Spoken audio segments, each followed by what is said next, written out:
సామెతల గ్రంథము 25వ అధ్యాయం 2వ వచనం.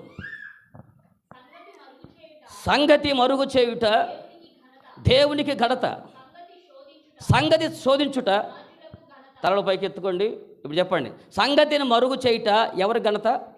అంటే దేవుడు ఏం చేస్తాడు? సంగతుల్ని చెప్పాలి. దేవుడు సంగతులు ఏం చేస్తాడు? మరుగు చేస్తాడు. అది ఆయన ఘనత. అన్నీ చెప్పేది విలువ ఉండదు, అది సంగతి. దేవుడు అన్నిటినీ దేవుడు అన్నిటిని ఏం చేస్తాడంటే, దేవుడు ఆయనకు ఒక పద్ధతి ఉంది. ఆ పద్ధతి ప్రకారం దేవుడు ఏం చేస్తాడంటే, వాక్య ప్రకారము దేవుడు సంగతిని మరుగు చేస్తాడంట. అది ఆయనకి ఘనత. మరి రాజులకు ఎప్పుడు ఘనత? సంగతిని శోధించటం రాజులకి ఘనత వచ్చింది. ఇప్పుడు మనం ఎవరు అంటున్నా? నువ్వెవరు నాకేం తెలుసా అంటారా? మనం ఎవరమే? ఆశ్చర్యకరమైన చీకటిలో ఉన్నటువంటి మనము, ఆశ్చర్యకరం తన వెలుగులోకి పిలువబడినటువంటి గుర్తు రావట్లేదు మనం